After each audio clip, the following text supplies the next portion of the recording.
Hi, everybody. Thank you for tuning in to the Black Impact Podcast. I am TJ, your host, and this is the third episode. And I have a lovely guest with me, my best friend KK. Hi, everybody. Hey, thank you Hey. for joining me today. I'm so excited to have you here. So today, guys, we're going to get into codependency today. We're going to discuss what does codependency feel like, and just deep dive into it. All So, right. so KK, so tell me about what does codependency feel like to you? Codependency to me feels like not really like being able to be in a. For me, I have to relate it to a relationship. Okay. That's just been my experience. Me being the one that's codependent on the other person. Just knowing like when it's time to like take a step back and being aware of that and being like, in a place like emotionally strong enough to take a step back and not just stay in it because you don't want to leave that person. And of course, like you love that person and you want to, work things out, Right. but it's at the detriment of yourself. Right. So for me, that's how codependency has kind of like, Yeah. shown up in my life. Do you think a lot of women are codependent on their spouse because like the man provides for them and he's a provider?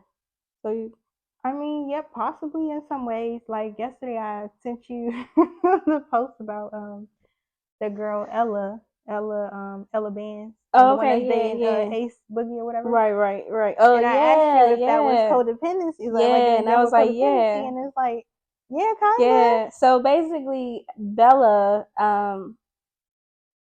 had basically was huh? You said Bella. What's her name? Ella Bands. Oh, whatever her name is. I'm so sorry, friend. Ella Bands had basically was talking to her sister about like how she didn't have nowhere to live, and it was like when she got with Boogie, right? When she got with him, she had ended up living with him or whatever, and she basically depended on him for everything because she didn't have nowhere to go because when she was younger, she got put out a lot, right? Yeah, she got put out a lot. And yeah, she was just codependent on him. And I feel like a lot of, women go through that just in general. Like we depend on a lot of men for everything, money wise, having a place to live. And also they do the same thing to us, A lot of men be coming in and they don't be having nowhere to live. I wonder what's the word for that? It's something. They call it something. Not having a man, not having a place to live, but we depend on men for, being a provider, money, a place to live, anything, That security. Yeah, security. Because we need that. Yeah. A lot of women need security. Yeah. So. And I think that's what it was for her. Like, what I heard her say, like, she used to a certain lifestyle, I'm sure. Right. So for sure.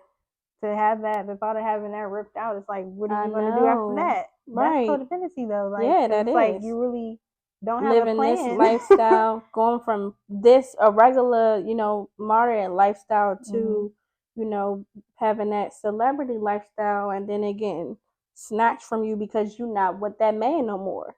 Yeah. And I think that did happen to her when she, they separated, and she had to, be, she had to maintain that lifestyle that she had, go on her own. I'm not exactly sure how she did because they went back. So, yeah. I mean, she probably still codependent on that man. I mean, I don't know. That's her life, but I guess that's another form of example of codependency. A lot of women look at men and rely on them for that, but a lot of men also do that to women. Rely on them for getting them a job or having a place to stay, food. Some men, look for women for money. I've seen that too. Just like, growing up. Yeah. Yeah. It's like, knowing that you're not really like bringing things to the table, or you're not even ready to bring that, type of energy to the table, but you want to stay with that woman because you know she's gonna hold you down no matter what. There's a lot of men out there who stay with women just because of what she has or what she can bring, and you know that's not healthy for no one. Mm-hmm. You know. Yep. You know, we all have motives, but having a pure and genuine motive is the key. You know, and not um not really trying to like depend on people, but how do we how do we stop that? Like, how do we stop people from being codependent on us? Like, how do we stop that? Like, because I'm still trying to navigate that now. Like, sometimes, like, you don't even know that it is happening. Like, it just be happening. But I guess you just have to sit back and reflect and be like, what happened in your last relationship or, you know, in the past to make that person feel like they can be like that to you. Because sometimes, like the pattern, the pattern. You gotta notice that pattern and look within yourself. That's because true. If it's keep happening, then you know you gotta look at yourself. You gotta look at yourself. Because it's like, why are we allowing this to keep showing up in our life? So exactly, it's like, it has to be us. Yep. And you know, God repeats his cycle if he don't feel like you learning. Yep. So yeah, so I feel like, you know, those you got to deep and dive into those habits so you know that don't keep happening to you, right? So self-reflecting is a lot. Setting up those boundaries, being realistic, because we ain't realistic. We don't think logic, we think emotion, and I think sometimes you have to put that emotion beside and think logic a lot. And I had a lot of trouble with that, you know, thinking logic when it comes to certain situations. Um, and then a lot of times we be thinking that, you know, God be sending that person back to us. But it's like, no, ma'am. You letting that pattern come back. We trying to see if you're ready to get what you've been asking for. Exactly. God be like, we're trying to see if you ready. Like, okay, is she ready? No. Let me throw her expectations. Right, and you be thinking, oh, you be thinking, God, oh, he keep coming back. He's gonna, you know, we so I don't know what in us, but it's an ego thing for us. We be so happy when a man come back or he chose me or whatever, that pick me thing, pick me girl. No, cut it out. No, baby. A man gonna always come back. A man gonna always come back because it's something to do. But when that man is on his purpose and he has, you know, talked to God and he is, you know, has good intentions, then, you know, he probably not gonna come back. I mean, it depends on that man. But if he don't have his purpose, I'm not sure what to tell you. Yeah, I just think like to go like into like the self-reflection thing. I think that like with men, it's like it's up to us like to determine the type of men that we attract. Yep. Because it's going to show up in the men. If it's the men that's like no good keeps showing up and it's the same ones over and over again, showing up in different bodies. Yep. It's obviously something in us that's attracting that type of man. Right. So we have to fix that. I agree with that. Yeah, for sure. Yeah, you definitely. Because we dictate who shows up to us and what we deserve in a man, and that's what's going to show up. So it's like if we want this high quality man, we have to be high quality. So yep. Yeah. Always come back to us. Always come back to self. I think it comes back to everybody. You gotta definitely look at yourself and stop pointing the finger at everybody else and blame gaming like, oh, why this happening to me and why this and why that. It's happening to you because you're allowing it to happen, and you know you're not dealing with your problems. You're probably running from it, or you're not sitting in it. You're running from it. And it doesn't feel good to sit in it. Yeah. It's hard. I'm just speaking from experience because I've been going through that heavy lately, just like doing a lot of self-reflecting and really looking at, you know, some of the things that, you know, I've experienced in life and decisions that I've made that were not, you know, that were like poor choices. Yeah. And so like it hasn't been easy. Like it's been really fucking hard. And there's times where I don't even want to talk to nobody. Like because I'm going through it. Right. But I'm growing through it. Right. Like, exactly. So it's not an easy thing. Like I totally get why certain people don't want to, you know, address those issues because it's like ripping off a band-aid before the wound is healed. Like it's raw. Hurts. Yep. So I mean, I get it. But it's definitely important that we unpack those things. Because if we don't, it's going to keep showing up in our life, whether it's through a man. He gonna keep showing up, and he gonna keep getting finer. God gonna keep bringing. God, let me tell you something. He gonna bring a man that's finer, that's gonna say all the right words, but ain't gonna have no good intentions. Okay, keep showing up. He gonna keep showing up. Okay, and it's gonna be until you deep dive and get into, your self healing and your self reflection. Until you deep get into yourself, like it's gonna keep happening over and over. And I just think that um, doing the work for yourself and learning yourself and loving yourself, it's really about loving yourself. Yeah. It comes down to loving yourself. How much you love yourself enough not to go through certain things. Yeah. I've seen a post like that, and it was like, you know why, certain things keep happening because you don't love yourself enough. Yeah. Like if you say you love yourself, that's a facade. Like you put on a facade like you love yourself, but you don't really love yourself because you keep going through, certain things. Yeah. Stop letting these people do these things. If you keep letting these people do all these things to you, you don't really care about yourself like you say you do, because certain things will happen. So putting up those boundaries for yourself, they don't have to know about your boundaries. You just setting them for yourself. I feel like a lot of time we tell people our boundaries for reassurance, and the only person that needs reassurance is yourself. You don't have to tell everybody everything that's going on or whatever. Like, nah, just set it for yourself. Everything don't have to be spoken for. Right. Like as long as it's good with you. Exactly. When you check in with you. Yeah. It's good. Right. No, you definitely just hit that. No, yeah. Oh, I want to know, like, how do you deal with codependency parents? Like, them parents that depend on you and try to manipulate you into doing certain things. Like, how do we do that? Because we look at our parents as, oh, they birthed us, we have to do what they told us to do because they're parents. That's what my mom be saying. She'd be like, I'm your mother. You supposed to do this for me. It's like, man, stop using that. Yeah.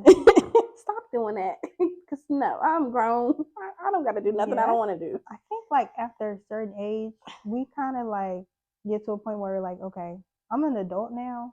So I'm starting to see things that maybe I was a little bit blinded by, when I was growing up. Because, like, that's your mother, you're not supposed to do that. That's your father, you're not supposed to do that. But it's just like, once you become an adult, you think for yourself and you start to see, like, the real shit. Yeah.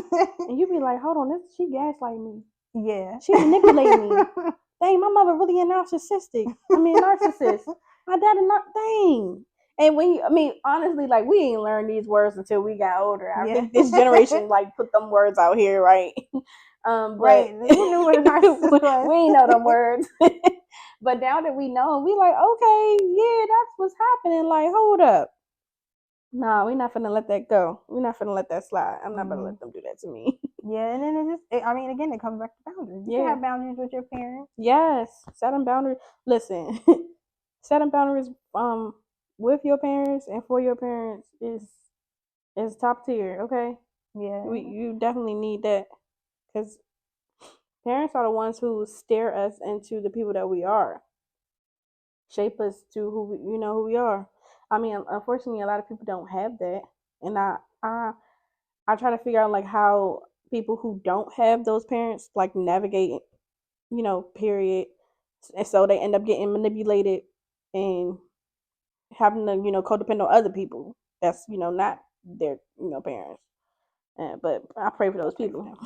Yeah, it's tough, like, having to, like, unlearn a lot of things that you were taught were the way to be and, grow up. It's tough, but it's like, I commend, like, our generation, our time, because I do see a lot more of us going to therapy, healing and, doing the right thing so that we don't do that to our kids too. Right. But some people say they healing and they're not healing. Like, what defines you as healing? I mean, because a lot of people that words get thrown out there. We healing. Yeah. Are you really healing though? Still doing toxicity? I don't think anybody's ever really fully healed. No, because that's an ongoing. It's pending. Yeah, because Because soon as something trigger you, that means you're not healed, right? I wouldn't say necessarily. I feel like it depends on your response. Your response. You can still be healing, but it depends on your response. True. Yeah, so I wouldn't say that. True. Yeah, but I feel like, but it depends. Like, you can't be saying you healing and you just beat people up or you robbing people, or you know, like, you can't just be saying that. Like, what? Yeah. Yeah, I mean, it's a lot of people out here who say they doing this and say they doing that, but you know, at the end of the day, God judged them, not me. Mm-hmm. But I guess it's just like you said, like, it depends on how you respond to it. Yeah. So I guess, you know, you're healing when you respond to things differently. Right. And things don't trigger you the way that they used to. Yes. I can count to that because I have been in a lot of situations where I could have responded this way and I chose to go a different route. You know, a lot of people like, you lucky I'm saved. You know. So I mean, I get that, but yeah, I totally understand that. Yeah. For me, like with my in my experience, I think I know that I'm healing because I don't project as much. Mm-hmm. Like that's been a big thing for me. Like projecting working on that. Yes. Like I know when to kind of like, okay, let me check myself because I'm maybe having a bad day because I haven't eaten yet or something like that. Like, you be hangry. This has nothing to do with him. Let me just go in this corner and be by myself, or let me just not even go in this house at all. You know what I'm saying? Stuff like that. Like little things like that. Yeah, sometimes you gotta set aside and, you know, get yourself together. Accountability. Yeah, accountability. That has been the biggest thing for me. Yes, like, accountability. One of the biggest things for me. Yep. And you know, a lot of women don't take accountability. What is it about women not taking accountability? We always right. I wouldn't say that. I mean, I know I be right, but I'm not always right. Like I take accountability when I'm wrong, and sometimes it might, that little bite in the tongue might be like, you got me there. But for most women, the number one thing for men to say about us is that we do not take accountability. Because when I'm wrong, I'm still right. I think it's because it goes back to that. Oh, if I'm asking you a question, I already know the answer to it. So I think you go back to that too. And I honestly don't know. I don't know like why a lot of women don't take accountability for certain things.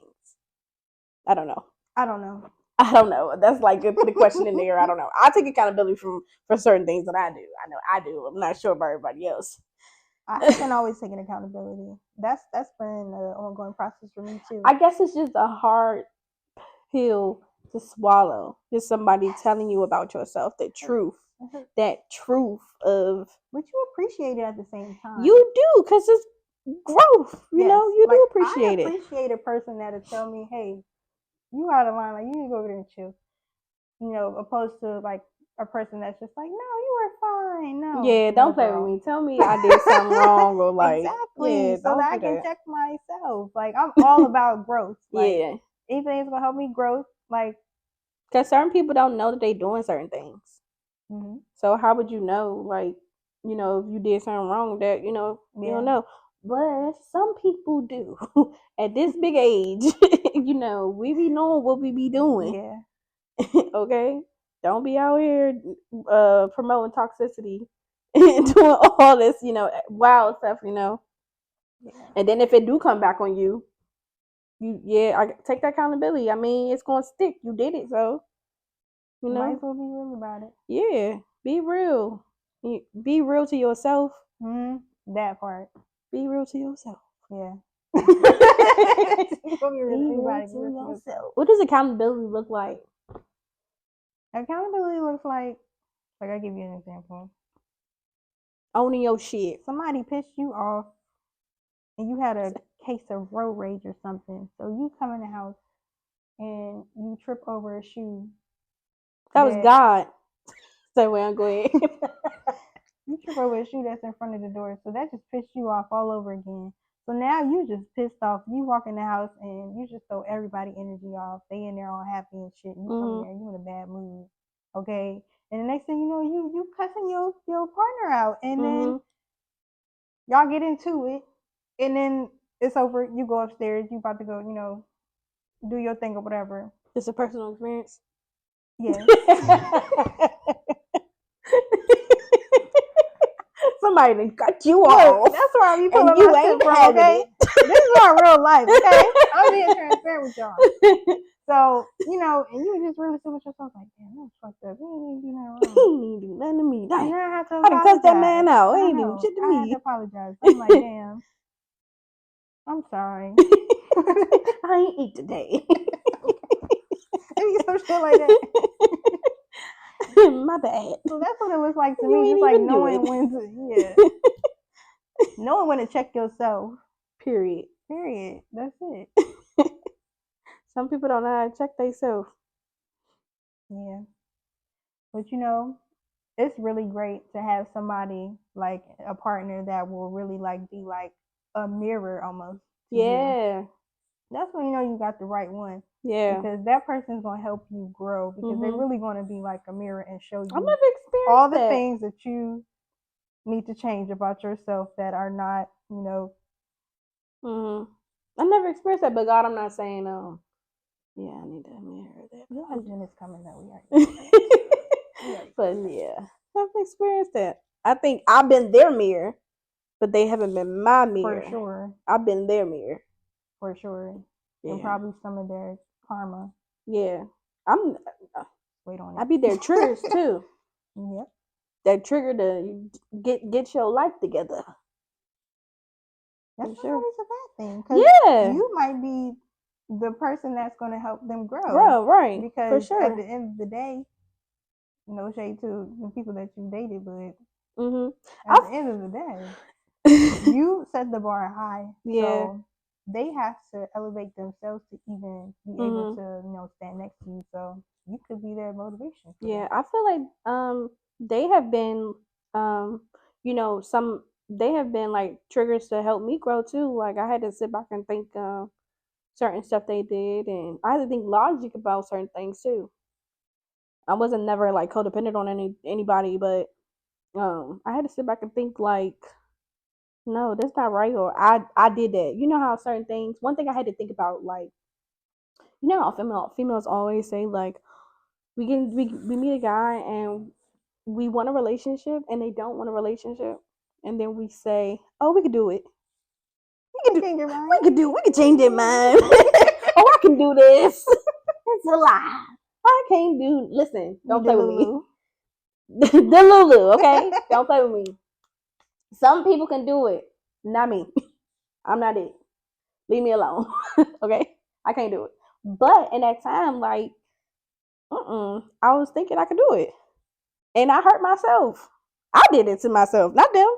He told me what that shit was, and I said, "Sure, we gonna change this man's mind." And it didn't work like it didn't work out like that. Take accountability. See, take accountability. You know, so you know, I had to take accountability, and that was hard. But you should be proud of yourself because you know not everybody has that level of self-awareness. Yeah, like, you know, that was my fault. Yeah, that was my fault. I did that. You know, sometimes you know I think the icing on the cake when the man be like, "You said you could do it. I told you." You be like, "This mother." He did tell me to fuck. And then you want to fight. That's when that toxic come out. Okay, you be like, "Okay, so what?" And be like, I don't care." So, but then you know you gotta sit back and be like, "Oh, you was right. You know, you're right. That's my bad."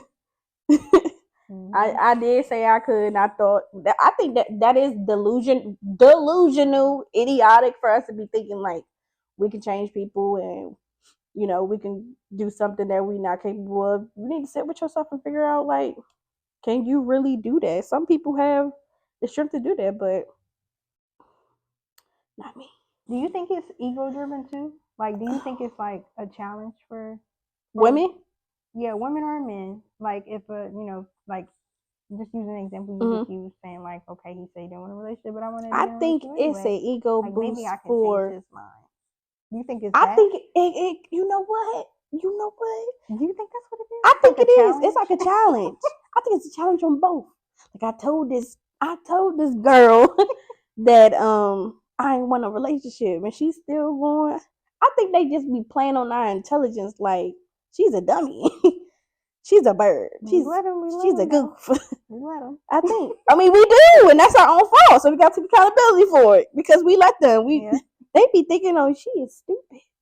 I told this girl, and I'm gonna get everything I want out of her. You know, if I was a guy, I would do the same thing. I feel bad. I would do the same thing because if you're dumb enough to, if I told you something, then you're dumb enough to like fall for it and like keep thinking that you can prove me wrong, and I told you no. That's your fault. So I get it. I'm not on y'all side because that's evil, but just saying I do get it. If I had to switch bros, I get it. But it is an ego thing, especially when it comes to women. I'm gonna change his mind. I don't know who stirred us in that pot or put us in that and thinking we could do that to men and change their mind. I don't know why we think we have that superpower. Never a good idea to do that. Change his mind, and why do we even? Where did that come from? How did that even come up? No clue. Weird. It's weird to me. Like what? I change my mind sometimes, but I don't. How can I change somebody else's mind? I'm that persuasive. I mean, I can be. I can be. Let's go back to manipulation, though. On whose part? Yours or his? Could be on both. Could be on both.